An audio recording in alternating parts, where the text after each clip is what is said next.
योगेश योगेश केदार आपल्या सोबत आहेत, मी त्यांच्याकडे जातो. योगेशजी, तुम्ही मराठा आंदोलनाच्या सगळ्या चळवळीमध्ये गेली अनेक वर्ष काम करताय, भूमिका मांडताय, मराठा समाजाच्या अस्वस्थतेला आवाज देताय, पण ज्या प्रकारचं आंदोलनाचं टायमिंग आहे त्या टायमिंग बद्दल तुम्हाला काय वाटतं?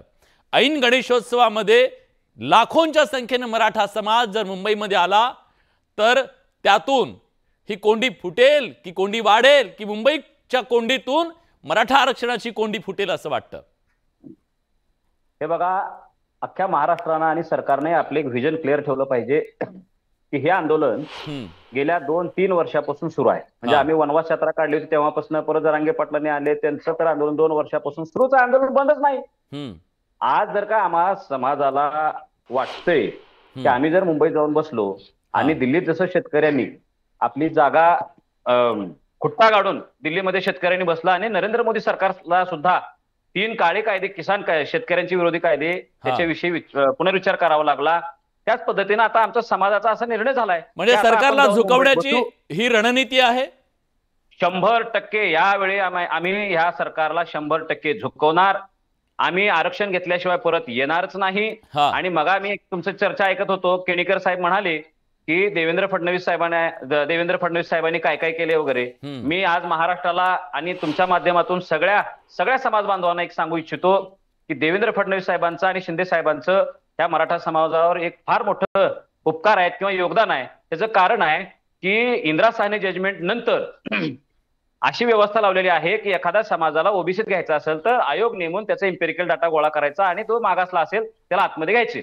असं मग मराठा समाजाला 2-2 वेळेस, एकदा देवेंद्रजी मुख्यमंत्री असताना 2017-18च्या वेळेस त्यांनी मराठ्यांना सामाजिक आणि शैक्षणिक मागास ठरवलं होतं, आणि शिंदे साहेबांनी आता मधल्या काळामध्ये मराठ्यांना परत एकदा गायकवाड कमिशनच्या माध्यमातून मागास ठरवलेला आहे. ही ओबीसी आरक्षणासाठीची पुरवठ आम्ही 2-2 वेळेस पात्र झालेलो आहोत, पूर्ण केलेली आहे. फक्त आमची अडचण काय झालेली आहे, केणीकर साहेबांनी देवेंद्रजींना सांगावं की आम्हाला 50च्या पात्र असताना तुम्ही 50च्या वरचं आरक्षण दिलाय, ते आम्हाला मान्य नाही. 50च्या आतल्या आरक्षणाला आम्हाला तुम्ही पात्र ठरवलेलं आहे कायद्यानुसार, मग तुम्ही 50च्या वरची का अडगळ करताय? आम्हाला 50च्या वर आम्हाला आरक्षण नको आहे. हे बहुजन समाज हा जो काही राजर्षी छत्रपती शाहू महाराजांनी बहुजनांना एकत्र आणण्यासाठी, गुण्यागोविंदांना आणण्यासाठी, जातीभेद कमी करण्यासाठी आरक्षण व्यवस्था दिली होती. हजारो वर्ष ज्या लोकांना आरक्षणाचा लाभ घेतला नाही अशांना आरक्षण दिलं. आणि तुमच्या सगळ्यांच्या माहितीसाठी सांगतो, राजर्षी शाहू महाराजांनी जेव्हा आरक्षण लागू केलं होतं त्यावेळेला सगळ्यात पहिला लाभार्थी हा मराठा समाजातला आहे, 50%च्या आतल्या आरक्षणाचा. तीच व्यवस्था जर बाबासाहेबांनी घेतली असेल आणि बाबासाहेबांनी मराठा समाजाला सुद्धा आरक्षण घेण्याची जर खिडकी ओपन ठेवलेली असेल तर तुम्ही का नाकारताय हो? आमच्या मराठा समाजातले नाकर्ते लोक जन्मल्यामुळं, मराठा समाजामध्ये प्रस्थापित ह्या आमच्या विस्थापितांचा विचार न केल्यामुळं आमच्यावर ही गदा आलेली आहे. 23 मार्च 1994 म्हणायचं, त्यात प्रस्थापितांचा प्रचार करायचा, हे काय मग सांगा ना तुम्ही? कुठल्या विस्थापितांचा प्रचार केला? सगळंच निघेल ना मग.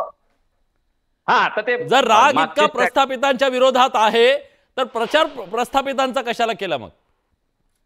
नाही, कोणीही सर्वसामान्य मराठ्यांनी प्रस्थापितांचा प्रचार केलेला नाही. आपण क्लिअर राहा. आम्ही आज असं म्हणतोय की मराठा समाजाच्या ज्या भावभावना आहेत त्या आजच्या नाहीत, अनेक दशक आहेत. अहो विलास सर, मला सांगा, एखाद्या समाज समूहानं आरक्षणासाठी शेकडो आत्महत्या केलेल्या तो तरुणांनी. खरंय. मग त्या समाजाचा विचार कधी झाला पाहिजे का नाही झाला पाहिजे? अगदी बरोबर. दर दिवशी आत्महत्या केलेल्या आहेत. बरं, हा समाज तुम्ही प्रत्येक वेळेस मागास आहे असं ठरवताय ना साहेब? माझं देवेंद्र फडणवीस साहेबांना विनंती आहे, मी विचारतो तुम्ही क्लिअर राहा. आम्ही आज असं म्हणतोय की मराठा समाजाच्या ज्या भावभावना आहेत त्या आजच्या नाहीत, अनेक दशक आहेत. अहो विलास सर, मला सांगा, एखाद्या समाज समूहानं आरक्षणासाठी शेकडो आत्महत्या केलेल्या तो तरुणांनी. खरंय. मग त्या समाजाचा विचार कधी झाला पाहिजे का नाही झाला पाहिजे? अगदी बरोबर. दर दिवशी आत्महत्या केलेल्या आहेत. बरं, हा समाज तुम्ही प्रत्येक वेळेस मागास आहे असं ठरवताय ना साहेब?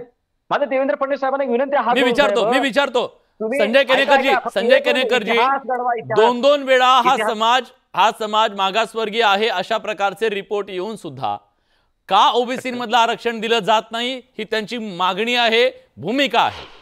काय प्रॉब्लेम आहे तुम्हाला? राजकीय अडचण आहे ओबीसी मधलं आरक्षण देण्याच्या संदर्भात तुमची भूमिका काय आहे?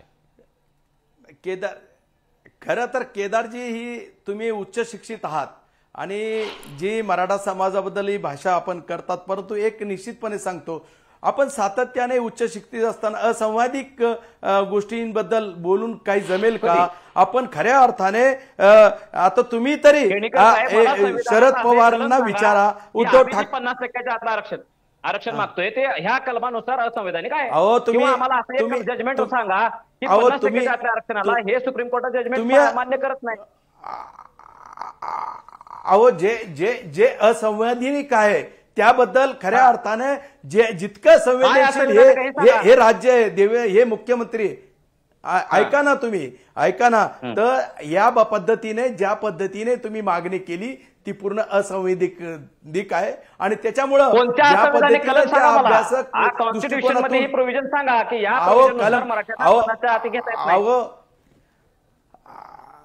अहो तुम्हाला एक सांगतो की काही गोष्टी तुम्ही असंवैधानिक, हे सगळं जाहीर आहे आणि तुम्ही कायद्यात बसता आणि तरी मुख्यमंत्री नवनाथ वाघमारेजी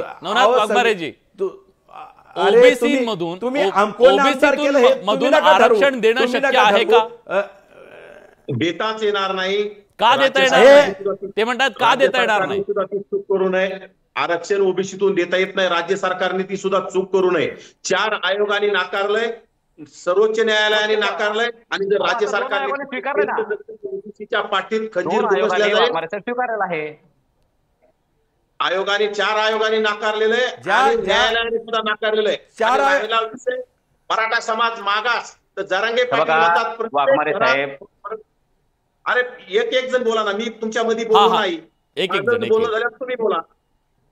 जरांगे पाटलांनी काय सांगितलंय की मराठा समाजाच्या प्रत्येक घरात 4 व्हीलर आहे, प्रत्येकाच्या घरातून गाडी गेली पाहिजे. मग याला आपण मागास कसं म्हणायचं? यांचा जेसीबीनं गुलाल उधळला जातो, यांच्या टनाने गुलाल आणू म्हणतात. यांच्याकडे पैसे कुठून आले? हे मागास कसे म्हणता येतं? आमदार यांचे, खासदार यांचे, यांच्या ताब्यात साखर कारखाने यांचे, मागास कसे म्हणता येत? मागास कोणाला म्हणता येतं? ज्यांचे प्रतिनिधी छगन भुजबळांकडे कमी आहे. नवनाजी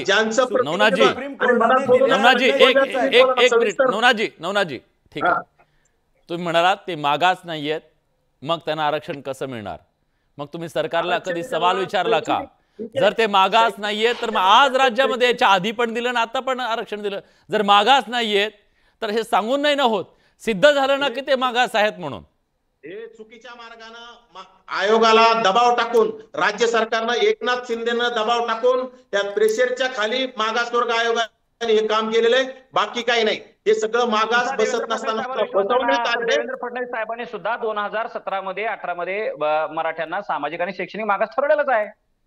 हे झुंडशाहीला बळी पडून राज्य सरकार झुकतंय.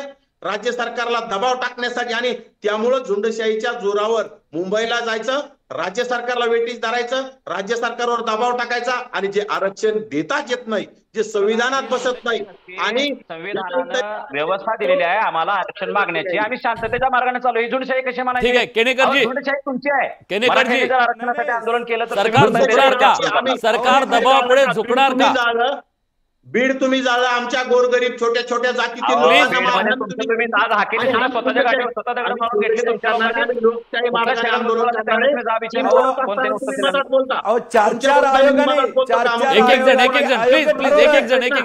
मी दोघांना थांबवतो. आणि सुप्रीम कोर्टाने दिलेला निर्णय चुकीचा आहे का? ओबीसी मध्ये तुम्हाला आरक्षण पाहिजे तर विचारा. शरद पवार तुमच्या मागे येता का? उद्धव ठाकरे तुमच्या मागे येता का? नाना पटोले तुमच्या मागे येता का? कोणत्या पक्षाने आता तुम्हाला भूमिका दाखवली? म्हणजे असंविधानिक बोलायचं हे का नाही आले पटांगणात?